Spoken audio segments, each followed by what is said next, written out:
Hello and welcome back to Verity Babs Art, where I talk to my friends about art.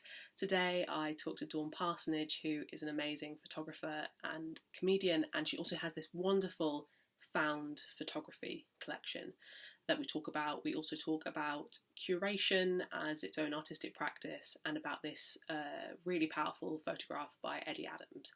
And I hope you enjoy it.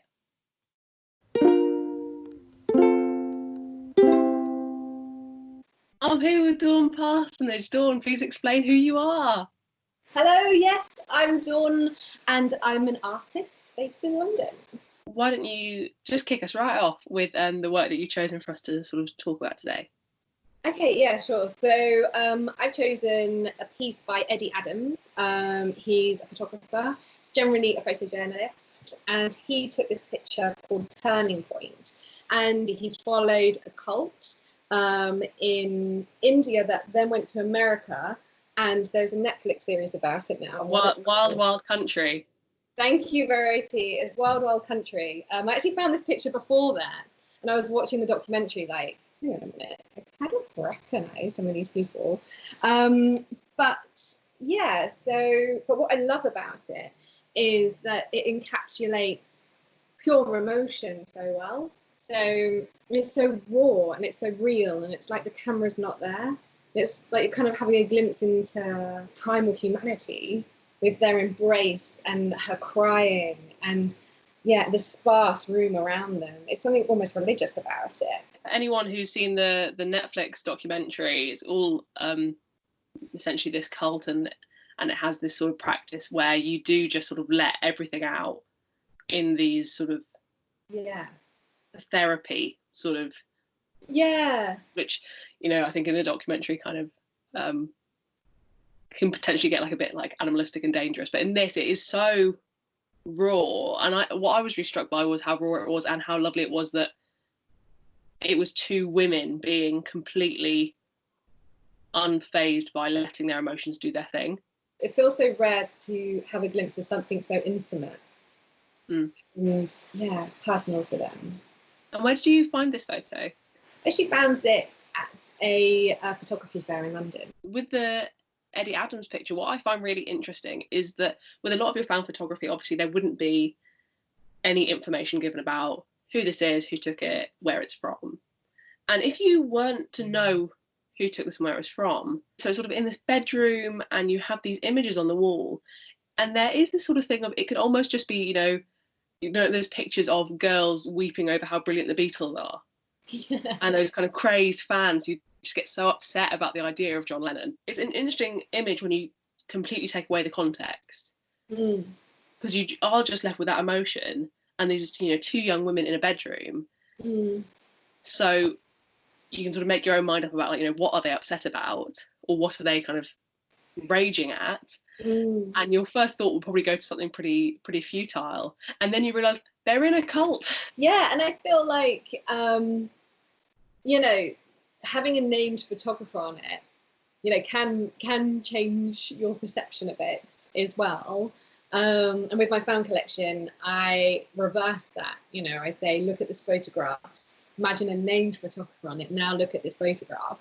And suddenly it's like you see the composition, you see their faces, you give, credit to each of the elements. So it kind of works the other way around. But also, with images of emotions, I think you're right. I feel like, if there's an emotion, someone's experiencing an emotion, something's happened and there's a story.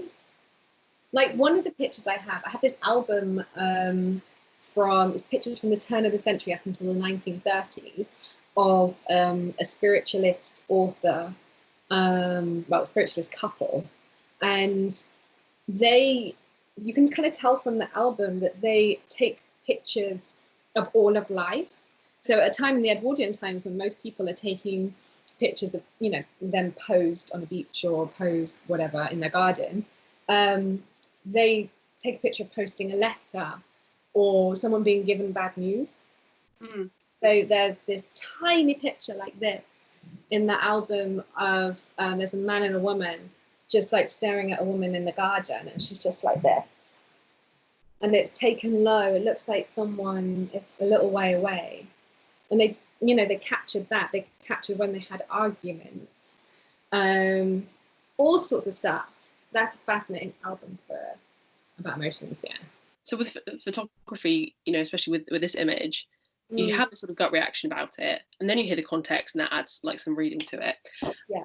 But then also, if you see a painting and you have no idea who it's by, you see it in a context that isn't, you know, in the art gallery space, and you see it, and you're, you know, like not really fussed about it. But then if someone was to be like, and it's by Monet, suddenly there is this new thing that is completely about you know, hugely about financial value, and suddenly you read more into it because you're like, oh yes, the oranges he's painted are, you know, you try to find something deeper about it because it's by this, you know, by a genius. Yeah, you've already been told it's good, essentially, and if you don't see it's good, then you're not getting it.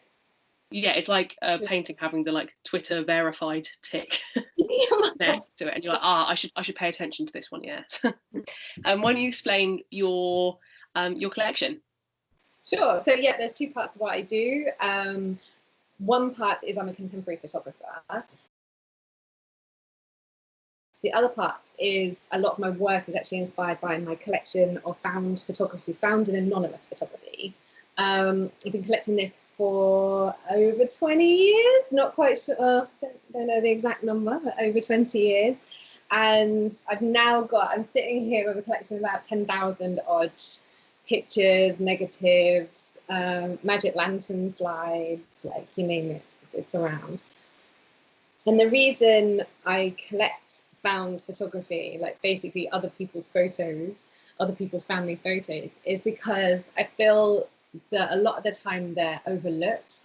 They're not given like the credit of actually how much they hold. It's not like just cute personal history of these people.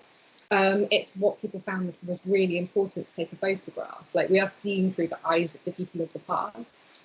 A lot of snapshot and anonymous photography is taken by the people who knew, like the sitter, you know, taking pictures of your dad or you know, your brother or sister or something.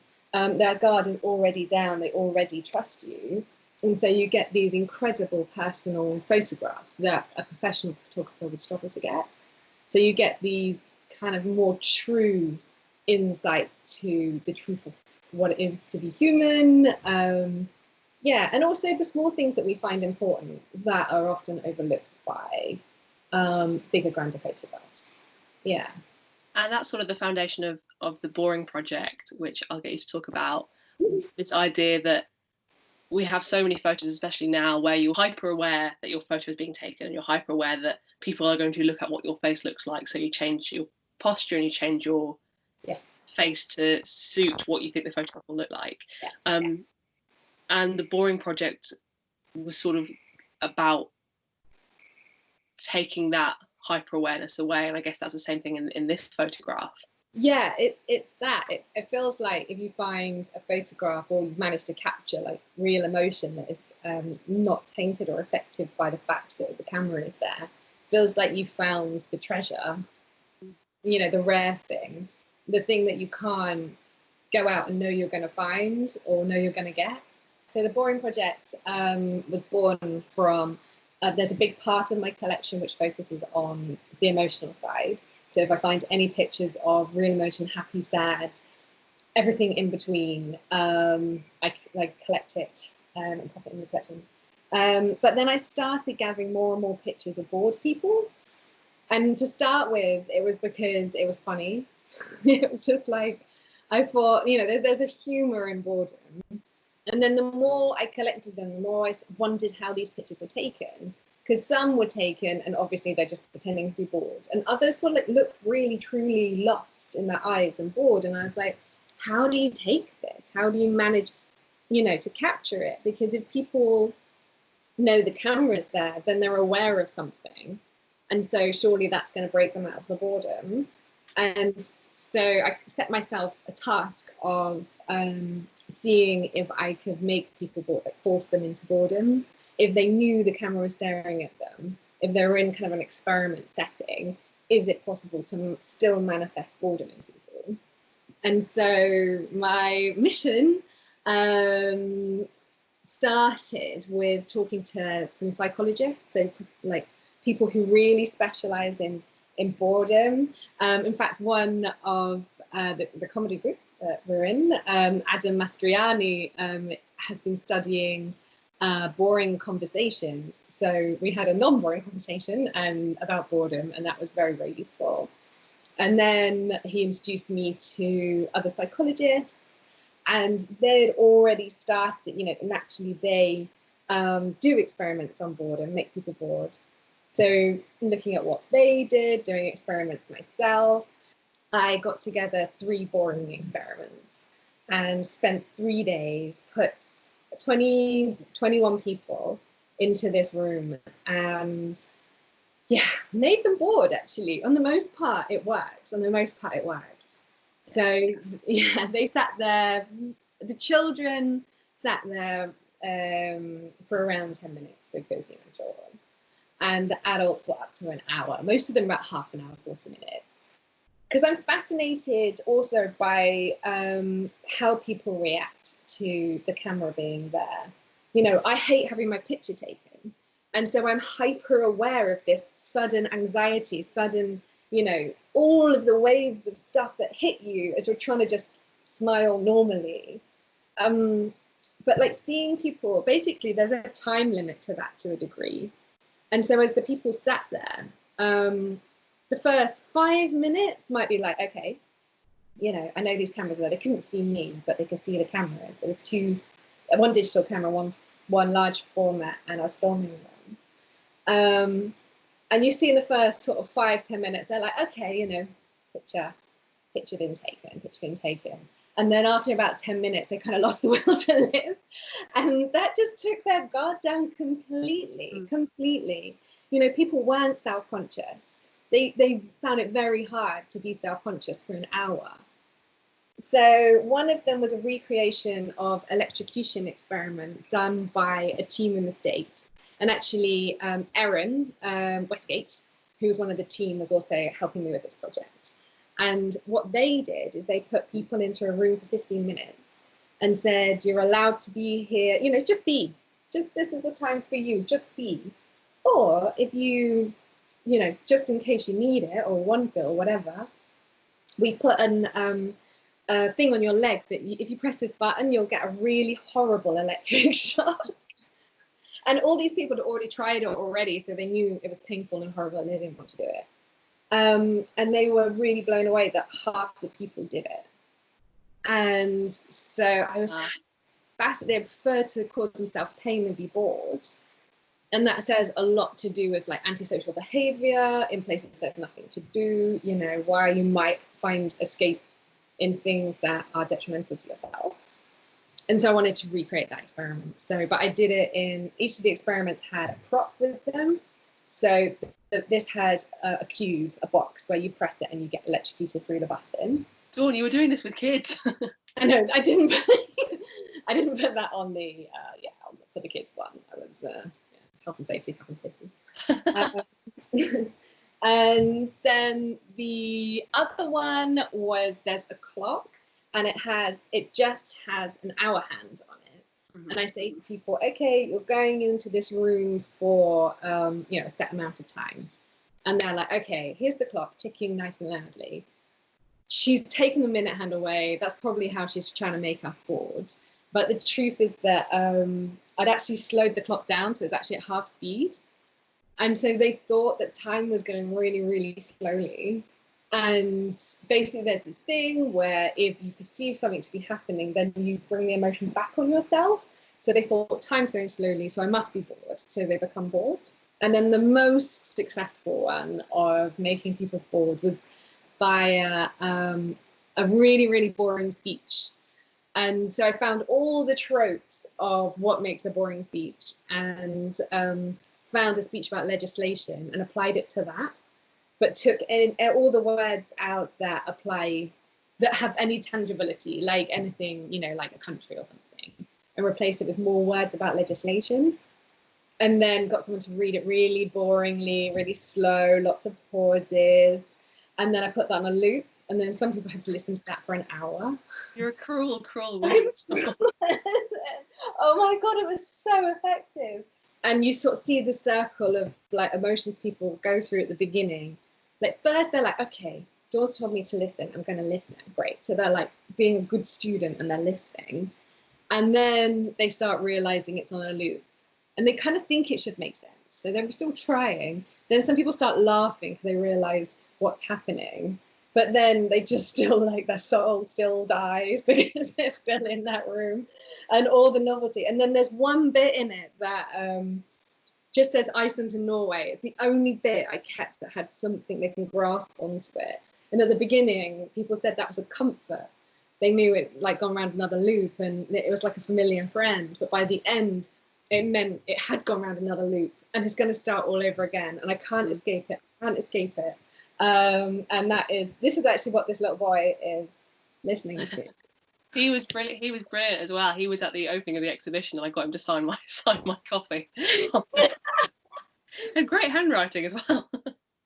But yeah, so the manifestation of that project was the series of portraits. Some of them you can see behind me in the exhibition. It was actually a 7.5 meter long panorama of boredom of the cities. As well as a triptych of each of the images with examples of each of them, with each of the experiments, so the box, the cone and the clock. I also filmed them real time, so you can watch them unedited in their full boring glory online. So you just go to my website, dawnparsonage.com, go to the boring section, and that'll take you there. Your exhibition was one of the first kind of exhibitions I'd ever properly sort of been able to have some hands-on work in, which was really exciting to sort of see how it all came up and all sort of transitioned the space. And that was really eye-opening to me about how much the artworks changed that space. It was incredible. Yeah. And it was my first solo show, so I was feeling some of that too. Like, you know, you look at it and you know, like, you can see what you want to put up, you know, where you want to put where, but actually seeing it up and seeing those 7.5 meters and how the scale of that works in the space, and then how people interact with that. You know, they do read it by a book, like, you know, I thought maybe they might go from left to right and then almost like read each photograph like a page, and that is actually how it happens. The thing about the idea that the gallery space is, especially a white cube gallery space, is sort of sacred and untouched and miraculous, because actually when you have been part of the hang, you're like, all the people come in and they put on their clever thinking faces, and you go, I nearly fell off the ladder painting that, or, you know, like, and these things that you kind of behind the scenes, where the point of the, you know, the gallery space as this sort of almost sort of religious space, is you never think about the fact that, oh, we put that one upside down and then we had to turn it around again, and then there was a trouble with sticking that to the wall, and, you know, the actual hands-on thing of creating an exhibition is sort of completely erased by the sort of cleanliness and the sort of philosophical space you create. And I think in a way, like, one thing I really want to work on is making, you know, with my next show, I'd actually love to take the boring exhibition somewhere else. Like, for instance, it's been popular in the Netherlands. They seem to understand it wonderfully, so you never know, it might go there. But it is to make galleries accessible spaces, and to like somehow take down that veil, because I feel like, you know, I feel like it too. You go in and it's so quiet in there, and then you know, there's the invigilator, and the truth is they're not watching you to see your reaction. They're just making sure everything's okay with the gallery, but you suddenly feel watched. And then it's almost like having your photograph taken. You're like, how do I look looking at the art? Do I think I know about the art? And I would love, you know, to get a space that feels a bit more relaxed. And I started doing some of it with the boring exhibition, the first version of it. So at the private view, we had a space where you could take your own boring photograph. I mean, that was with a microwave and stuff. But I think it's more, I don't know, it's more the atmosphere. It's more the, how do you create an atmosphere? Mm-hmm. You know, maybe it is in literally pumping music in there, you know, or putting something like that. because I feel a lot of people are intimidated by art galleries that could really benefit from them. You know, a lot of them are free to go into.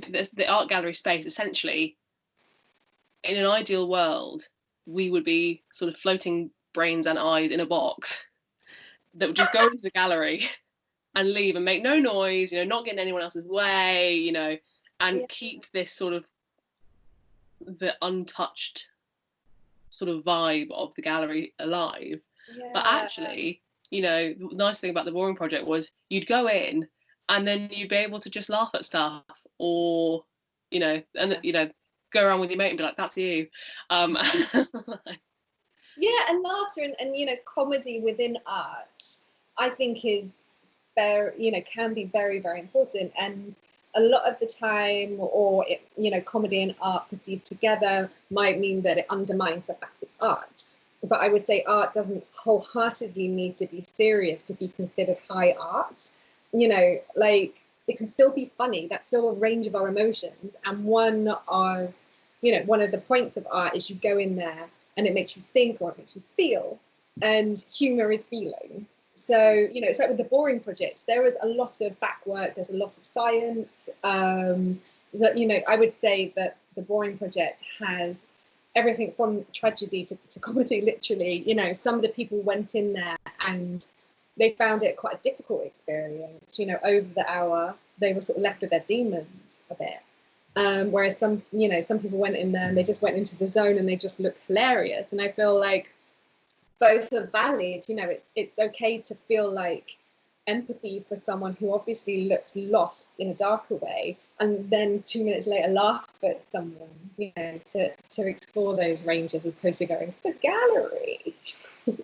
And it is interesting how other artists are dealing with that whole thing of, can art be funny? I guess one of the few people who've managed to walk that tightrope and kind of get away with it would be David Shrigley. And like his work, or, you know, even some of Banksy's work, and, you know, Richie Culver, who just has this massive canvas that's like, did you come yet? And they are sort of toying with this thing that I think is very hard to pull off, because either in like painting or drawing, either you get marked as a cartoonist, or you're an artist. That's actually also really, really relevant to my found photography collection, because with that, if I have images of comedy, immediately it falls into like cute greetings cards, or like nostalgia, or general like cuteness. And I would sort of fight against that a lot. You know, I definitely avoid just collecting pictures like that. But I still have humor in my collection, but it's just in a very, very different way. But it's something I am very, very mindful of. So for instance, I have one of my boxes, it's just people pointing at things. You know, why is that funny? But it is funny, but it's funny not in a cute way. It's funny especially when you bring a group of photographs together on a common theme. It's funny because it's familiar. It's almost like stand-up in a way, where you say something to the audience that's so familiar they find it hilarious, because it's just like the truth. You know, if you get a collection of images together, even if the gesture is quite small, you start seeing yourself in them. Also, it's that thing of, you know, also in stand-up, you know, this idea of repetition of one picture of someone pointing at something isn't necessarily funny. Seeing 20 of them in a row, very funny. Well, Dawn, why don't you tell us where we can sort of follow you and hear from you? And also, you've got a book. I've got a book. I have a book which currently has one copy of. I've got a book. Literally a book. It's a book of my photos. So yeah, recently I was given the chance to make a prototype book, and this is it. It's called Found. And what this has given me the chance to do is to showcase found photography, how I see it, and how basically how I believe it has value. So, you know, a lot of the time, found photography, that's like the end papers. Woo! A lot of the time, like I was saying, old photos are looked at as cute, or almost like a gift book, or, you know, there are other artists that are curating old photographs, bringing together in books, often on themes. But this book, you can actually see it on my Instagram, so I'll give you the handle for that in a minute. This book has no words apart from the title, and its narrative is all in the photographs, and it's got all the emotions occurring in there. Yeah, it's sort of combating this idea that found photography is sentimental in a twee way. Yes. Like, those cards you can get now from everywhere that's like, it's got an old photograph and it's got two women and it's like, oh, is it gin o'clock yet, or whatever written on top of it. It's not about that. Yeah, it's not about that. And I also would argue that the pure curation of found photography, certainly into something like this, is a form of art in itself. If you have lots of individual photographs, yes, you can display that and say, I found it, this is my practice to a degree. But I would say that, yeah, it's creating a story. It's like the soup of them all together, and how you feel as you're looking through them, and what you feel when you come away from it itself is art. So essentially, I'm looking at this book is not just like a showcase of my just the pictures that I hold. It's a showcase of my practice, essentially. So I'm hoping that when people see it, that they'll understand what I do, because it's quite hard to explain. As you say, it's not twee looking at the past. It's not collages with old photographs, which is certainly a thing that's done, and it's done well. But it's looking at the pictures as themselves as art. Yeah, so it's like the book in itself is this example of how, art exhibitions or anything that has been curated, almost the whole experience of it is an artwork in itself. The curation. Yeah, because you can tell a story in a very, very different way, even if you're curating someone else's work. But yeah, I mean, so far the feedback on this has been super, so that's great. So I'm looking at doing a Kickstarter to make it a thing that people can actually own. But yeah, so you can find me at dawnparsonage.com. So that just gives you an overview of my current projects. So it's the Boring exhibition. I'm working on a project with the Migration Museum about the emotions of emigrating from the UK. Obviously, I'm paused at the moment because no one's really moving at the moment, but you can see some of my found photos. The best way to kind of look at what I'm doing every day is on Instagram. So that is Found Photo UK. So I do quite regular stories about what I'm doing here in the studio. And you can also see a full tour of the book there. Yes. Thanks so much for watching. You can follow Dawn in the ways written below. You can follow me at VerityBabsArt. Please do like, share, do whatever you want to do, and I will see you next Monday.